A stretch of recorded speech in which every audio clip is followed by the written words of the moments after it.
नमस्कार। 10 जनवरी 2026 की तारीख और दिन भर की वो बड़ी खबरें जिनका सीधा असर भारत और दुनिया पर पड़ रहा है। चलिए आज की इन हलचलों को जरा गहराई से समझते हैं। तो सवाल ये उठता है कि आज के दिन में ऐसा खास क्या है। देखिए, खास ये है कि आज की हर बड़ी खबर कहीं ना कहीं एक दूसरे से जुड़ी हुई है। चाहे वो भारत अमेरिका के बीच व्यापार को लेकर तनाव हो, देश की अपनी सुरक्षा हो, या फिर दुनिया के अलग अलग कोनों में बढ़ता हुआ संघर्ष, ये सब मिलकर हमें आने वाले कल की एक तस्वीर दिखा रहे हैं। तो आज हम इन सारी खबरों को समझने के लिए उन्हें 4 हिस्सों में देखेंगे। सबसे पहले भारत अमेरिका के रिश्ते, फिर देश के अंदर सुरक्षा और राजनीति में क्या चल रहा है। इसके बाद दुनिया भर में बढ़ते टकराव पर एक नज़र डालेंगे और आखिर में अर्थव्यवस्था से जुड़ी कुछ अच्छी खबरों की बात करेंगे। तो चलिए शुरू करते हैं। तो सबसे पहले बात करते हैं भारत और अमेरिका के रिश्तों की। ये एक ऐसा रिश्ता है, आप जानते ही हैं, जहां एक तरफ गहरी दोस्ती की बातें होती हैं तो वहीं दूसरी तरफ कभी कभी तनाव भी साफ नजर आ जाता है। और हाल ही में कुछ ऐसा ही हुआ है। मामला फंसा है एक ट्रेड डील को लेकर। देखिए, अमेरिका के वाणिज्य सचिव ने बयान दिया कि ये जो व्यापार समझौता रुका हुआ है उसके लिए भारत जिम्मेदार है। लेकिन भारत ने भी इसका तुरंत और सख्त जवाब दिया। विदेश मंत्रालय ने साफ कर दिया कि हम किसी दबाव में नहीं आएंगे और समझौता तभी होगा जब वो निष्पक्ष और संतुलित हो, मतलब दोनों देशों के लिए फायदेमंद हो। ये दिखाता है कि भारत अब ग्लोबल स्टेज पर अपने हितों को लेकर कितना मजबूत स्टैंड ले रहा है। लेकिन हाँ, इस तनाव के बीच एक उम्मीद की किरण भी दिखी है। अमेरिका के जो नए राजदूत हैं, सर्जियो गोर, वो दिल्ली पहुंच चुके हैं और आते ही उन्होंने एक बहुत पॉजिटिव बयान दिया कि दोनों देशों के लिए आगे अविश्वसनीय अवसर हैं। तो ये एक संकेत हो सकता है कि अमेरिका भी इन रिश्तों को वापस पटरी पर लाना चाहता है।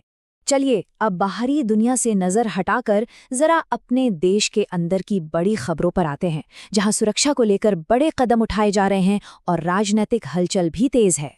तो सबसे पहले राष्ट्रीय सुरक्षा की बात। गृह मंत्री ने राष्ट्रीय आईईडी डेटा प्रबंधन प्रणाली यानी एनआईडीएमएस को लॉन्च किया है।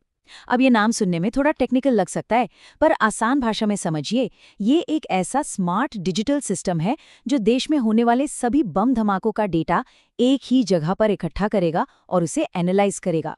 मकसद आतंकवाद से लड़ाई को और मजबूत बनाना। तो ये काम कैसे करेगा? इसके 3 सिंपल स्टेप्स हैं। पहला, जहां भी कोई आईडी ब्लास्ट होता है वहां से हर छोटी बड़ी जानकारी इकट्ठा करना। दूसरा, उस सारे डेटा का विश्लेषण करके ये समझना कि इन घटनाओं के बीच कोई पैटर्न या कोई कनेक्शन तो नहीं है। और तीसरा, इस एनालिसिस से जो खुफिया जानकारी मिलेगी उसे सुरक्षा बलों को देना ताकि जांच तेजी से हो और भविष्य के खतरों को टाला जा सके। अब बात थोड़ी राजनीति की। तारीखें आ गई हैं। केंद्रीय मंत्री किरेन रिजिजू ने कन्फर्म किया है कि संसद का बजट सत्र 28 जनवरी से शुरू होकर 2 अप्रैल तक चलेगा। और हाँ, सबकी नजरें होंगी 1 फरवरी पर, क्योंकि उम्मीद है कि उसी दिन देश का आम बजट पेश किया जाएगा। उधर पश्चिम बंगाल की सियासत में भी गर्मी बढ़ गई है। मुख्यमंत्री ममता बनर्जी ने खुद कोलकाता की सड़कों पर एक बड़े विरोध मार्च को लीड किया। ये मार्च था केंद्रीय एजेंसी ईडी के छापों के खिलाफ। क्योंकि ये छापे 2026 के विधानसभा चुनावों से ठीक पहले हो रहे हैं, इसे एक बड़े राजनीतिक शक्ति प्रदर्शन के तौर पर भी देखा जा रहा है। तो जिस तरह देश के अंदर राजनीतिक तनाव है, ठीक उसी तरह, बल्कि उससे कहीं ज्यादा, दुनिया के कई हिस्सों में अशांति और संघर्ष का माहौल है। आइए अब 3 ऐसे हॉटस्पॉट्स पर नजर डालते हैं जहां हालात काफी चिंताजनक बने हुए हैं। सबसे पहले ईरान। वहां सरकार के खिलाफ जो विरोध प्रदर्शन हो रहे हैं वो अब बहुत बड़े पैमाने पर फैल चुके हैं। खबर ये है कि ईरान के सभी 31 प्रांतों में लोग सड़कों पर हैं।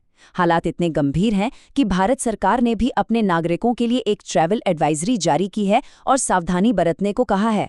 दूसरी बड़ी खबर यूक्रेन युद्ध से है और ये खबर वाकई चिंता बढ़ाने वाली है। रूस ने वहां ओरिशनिक नाम की एक नई हाइपरसोनिक मिसाइल का इस्तेमाल किया है। हाइपरसोनिक का मतलब है आवाज की रफ्तार से कई गुना तेज। इसकी वजह से इसे ट्रैक करना और हवा में ही मार गिराना मौजूदा डिफेंस सिस्टम के लिए लगभग नामुमकिन हो जाता है। इस एक कदम ने युद्ध को एक नए और खतरनाक मोड़ पर ला दिया है। और इसके अलावा वेनेजुएला में जो हाल ही में अमेरिकी सैन्य हमले हुए थे, उनका असर अभी भी दुनिया भर में महसूस किया जा रहा है। अलग अलग देश इस पर अपनी प्रतिक्रिया दे रहे हैं और इसको लेकर वैश्विक कूटनीति में एक नई बहस छिड़ गई है।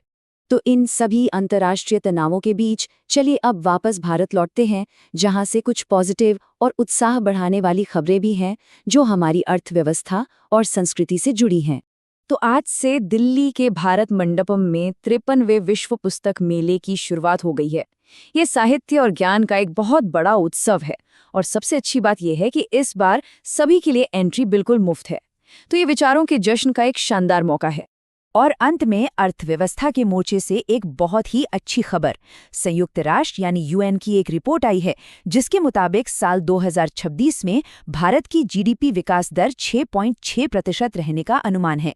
ये आंकड़ा इसलिए महत्वपूर्ण है क्योंकि ये बताता है कि दुनिया भर की अनिश्चितताओं के बावजूद भारत की अर्थव्यवस्था मजबूती के साथ आगे बढ़ रही है। तो आज हमने देखा कि एक तरफ भारत के सामने वैश्विक व्यापार और कूटनीति की बड़ी चुनौतियां हैं, तो वहीं दूसरी तरफ वो अपनी आंतरिक सुरक्षा और आर्थिक विकास को लगातार मजबूत कर रहा है। तो ऐसे में सोचने वाली बात यही है कि इन तमाम चुनौतियों के बीच भारत अपने लिए नए अवसर कैसे तलाशेगा। इसी सवाल के साथ आज की ये चर्चा यहीं समाप्त करते हैं। धन्यवाद।